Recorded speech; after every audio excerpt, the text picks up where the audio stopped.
bitwereka ko mubana natwe buri munsi. Tunashimira abantu mwese mwakanze subscribe ko muri abagaciro cyane. Nk'ibisanzwe iyi akaba ari chaîne ibagezaho ibiganiro bitandukanye, tuvuga ku buzima, tuvuga mu bijyanye n'urukundo, tubagezaho amakuru, tukanabagezaho amakuru y'imyidagaduro no mu ngeri zose tubagererayo. Tunasaba abantu bashya mugiye kureba iyi video kugira ngo mukande subscribe, mukande no kunzogera kugira ngo mujye mubona video nshya tuzajya tubashyiriraho hano kuri iyi chaîne yacu. Ikaze. Uyu munsi tugiye kurebera hamwe ibintu 15 binezeza umukobwa aho ava akagera. Ibyo bintu 15 ni ibihe? Ikaze. Nubwo abantu bo ku isi hose badashimishwa n'ibintu bimwe, ariko hari ibintu abantu bose bahuriraho. Ni ukuvuga ngo ni abakobwa bose bemeza ko bibashimisha iyo babikorewe n'abakunzi babo. Ibyo bintu byaba ari ibihe?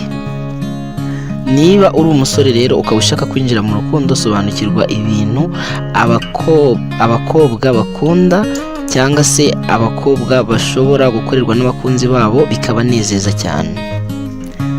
Icya mbere, ikintu abakobwa bishimira cyane ni ukubwirwa ko ari beza kurusha uko babwirwa ko ari sex. Icya kabiri, ugomba gusobanukirwa ko abakobwa bava bakagera banga abahungu bose babwira amagambo adasobanutse. Ni ukuvuga winyuraguramo, kuvuga ibintu bimwe na bimwe bidahura. Ibyo bintu abakobwa ntabwo babikunda. Byongeye kandi abakobwa ntabwo bajya bishimira abasore batiyubaha igihe cyose bari kumwe.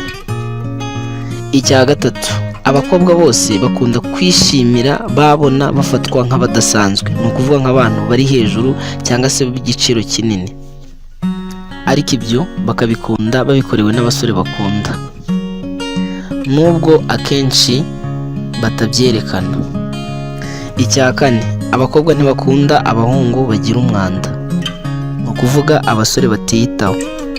Icya gatanu, abakobwa bakunda abahungu basoma mu kiganza mu gihe bidakozwe mu kavuyo, nubwo badakunda kubyerekana. Icya gatandatu, igihe usangije umukobwa cyangwa se ukamubwira amabanga yawe, ahora bizirikana kabone nubwo mwatandukana. Icya karindwi, abakobwa bakunda ko inshuti zabo zibahamagara mu mazina yabo bwite igihe babikoze bazitunguye cyangwa se bari ahandi hantu ha bonyine, bakabivuga mu jwi rituje babikuye ku mutima.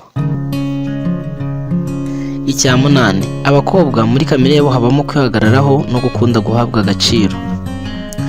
Icya cyenda, igihe umukobwa yemeye kujya mu gikoni akagutegurira ifunguro, ibyo kurya, ujye umenya ko uri uw'agaciro imbere ye kandi ko aguha umwanya mu buzima bwe. Icya cumi, abakobwa iyo bavuze oya iba ari oya, ntibakunda umuntu uhatiriza. Icya cumi na rimwe, abakobwa bakunda inshuti zabo zabasoma mu ruhame kuko bituma bagenzi babo babona ko ari ab'agaciro. Icya cumi na kabiri, abakobwa bakunda abantu bababwira babahanze amaso, bari air focusing.